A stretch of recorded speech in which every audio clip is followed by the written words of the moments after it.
You are listening to the audiobook Veilshatter, Legends of Elyndar, now available on Amazon, Audible, and wherever books are sold, featuring our three unforgettable heroes. An epic adventure begins. A secret laid bare. Night thickened across the howling dunes. A sea of unsettled gold and bruised violet, rippling in restless wonder.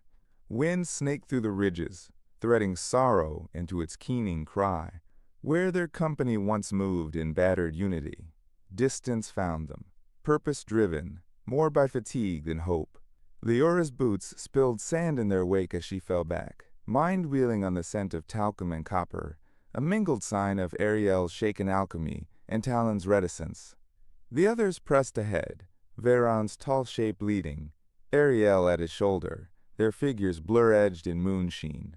But Talin lingered at the fringe, keeping a careful distance from every gaze, especially hers. Too careful. Each time a gust roughened the silence, Talin slipped from the group's rhythm, scanning the horizon not only for threats, but for paths he alone seemed to know. When Liora matched his pace, he tensed, hands hooded in fingerless gloves, clenching at invisible daggers. A secret sat between his shoulders, weighty as the rune-branded pack on his back, a presence she could no longer ignore. A spray of starlight flickered above, cold and remote. Along the dune's edge, the wind painted half-seen faces, memories beckoning, contorted by the thrall's conjured illusions. Liora pressed two fingers to the old sigil at her wrist, letting her own magic slide through blood and bone, a chill washing her vision clean. Shadows melted, only what was real persisted. She drew closer to Talin, voice low, wary. "You know the pattern of these traps, more than a traveler should. Why?" Talin flinched, a line spasming along his jaw. Something in his eyes reflected starlight wrong, guilt laced with old terror. "You think this is the place for confessions?" he muttered, not slowing.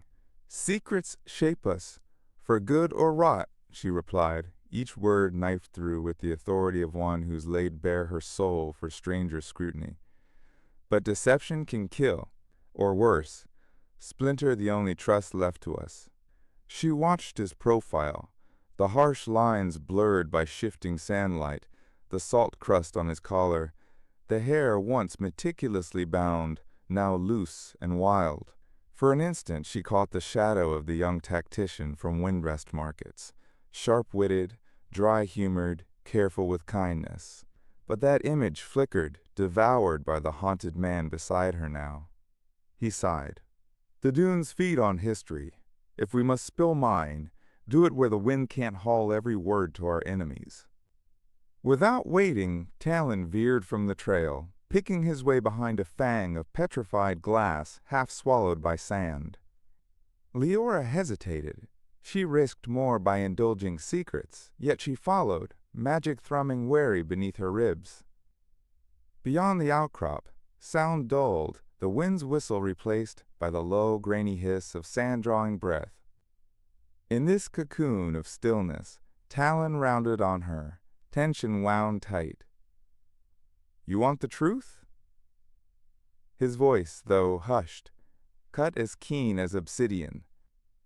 "Truth binds us," Liora replied, her own voice unshaken, "or unbinds. Speak." Talin looked skyward, the stars wheeling indifferent. "Have you wondered why my clan vanished? How an entire house was blotted from the Senate's ledgers in a single night?" His lips pressed thin. "A pact, Liora. Not just betrayal, but a forging. We made bargain with the Eclipse thralls, in desperate hope to reverse a curse of night that stole our youngest to shadow." Liora's heart stilled. The words fell slow as cold knives. "You gave oath to the thralls, knowing what they are?" "I was barely 19. They offered what the rune Sinnet, the Sky Ring, even the old blood magi could not, salvation or amnesty for the lost." Talin's hands trembled now, memory and remorse warping his careful poise. I led them, led the bargaining, the rituals. The relic was a key to their realm, a vessel of living onyx, meant to call the lost souls home. Instead, it tore open the threshold. The thralls used us as door and diversion, flooding the outlands during the night of mawing mirrors. Liora's soul-weaving prickled, the memory of that night still a wound in Marune's song. Cities erased, fates sheared from the world as if never written. That a single clan, Talin's clan, had been catalyst or pawn struck her like a whip. He read her recoil, voice raw. We tried to contain it, to break the vessel, but the Senate judged us at dawn. My house is ash and namelessness. I fled, trading the relic's last secret for their mercy, swore never to wield such power again. But Talin's laugh broke, a sound far past self-mockery.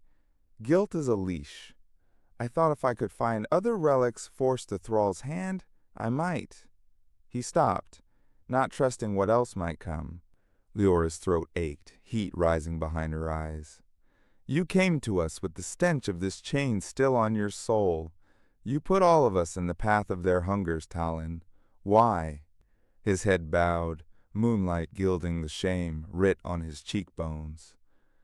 I believed knowledge could save what penance could not. I tried to atone. Failing that, to wield enough power to keep anyone else from being hollowed as I was. But every path wound back, and the thralls closed their circle. I can't, he bit off the words, knuckles bloodless. I can't ransom the past, Liora. I've tried. She exhaled, slow, tasting iron at the edge of her vision. Old cost of soul magic rumbling beneath her skin. She silenced the impulse to pierce him with blame, for she had raised shades best left sleeping too. But the consequences here stretched beyond reckoning. Behind them, hurried footsteps approached. Ariel and Veyron emerged around the glass fang, both drawn tight with suspicion. Veyron's lightning mark glimmered fierce beneath his brow, tension spitting beneath his skin. Ariel's lips compressed pale, eyes fixed on Talin. "What's this?" Veyron demanded. "Trouble enough hunts us from without. Do I hear whispering names that poison our blood, or has the desert begun to drown us from within?" "There was never shelter from it," Liora answered, voice firm though she trembled. "Talin's past shadows us all. The thrall's pact. His clan was keystone. The relic, the breach, the lost. He. I led them in," Talin finished, meeting Veyron's thunderous gaze. "Once, I failed. Worse, I forged disaster seeking hope. I did not know the price." Ariel's eyes flashed, pain and anger battling in her temples. "You made bargains with death so bold it starved the living. My kin died from that night. If you seek forgiveness—" "Let him finish," Veyron commanded, tempest rumbling taut through clenched teeth. Talin spread his hands, empty, no weapon, no shield left. "There is no forgiveness. There's only the next step. I did not bring you here to die for my guilt. I meant to close what was opened. But the thralls hunt us. Because I know the vessel, and the spell etched inside it. Because, should I fall, someone must bury the path behind me." Cold silence slid over them, an aftertaste almost as sharp as the ozone from Veyron's fraying magic. The dunes hunched close, as if eavesdropping. Liora closed her eyes, letting the ache swirl through her. "We can't outrun legacy," she whispered, more to herself than the company. But trust, once broken, she trailed off, struggling not to add her own fear to the storm of blame. Veyron stepped forward, every part of his posture torn between violence and restraint. "You'll guide us still, but understand, If your lies cost us another soul, you face judgment not of Senate or Senate forgotten, but of me. Lightning spat in his voice, a single arc crawling up his wrist before guttering out. Exhaustion tremored at the edges of his control. Should it come to that, Talin said, hollow but resolute, let me earn such judgment by closing, not widening, this breach. Ariel's knuckles whitened around the strap of her satchel. We bind ourselves here, not to your guilt, but to each other. Break that bond, and the dunes will finish what the thralls could not. For a moment no one moved. Each measured the fracture lines lacing their fragile trust. Wind pressed at their backs, relentless, demanding movement, oblivion, or both. Liora studied Talin, truly saw him now, a man stitched with losses and strung with hope so thin it might snap. Despite every hurt, a flicker of resolve lingered. None here were innocent. All bore scars the dunes sharpened into wounds. Perhaps together they could purchase redemption, or perishment. The moment suspended, breath held collective and tremulous. Then Veyron turned, jaw set. We go, he ordered, voice quiet but unyielding. Talkrith doesn't wait for weakness. The thralls know our scent now. Let Talin lead through their snares. One eye on the horizon, the other on our backs. A bitter wind lashed across the outcrop, scouring away the last dregs of safety. The group filed out, unsteady yet summoned forward by necessity. Talin moved at the front now, marshaling knowledge he'd sought so desperately to escape.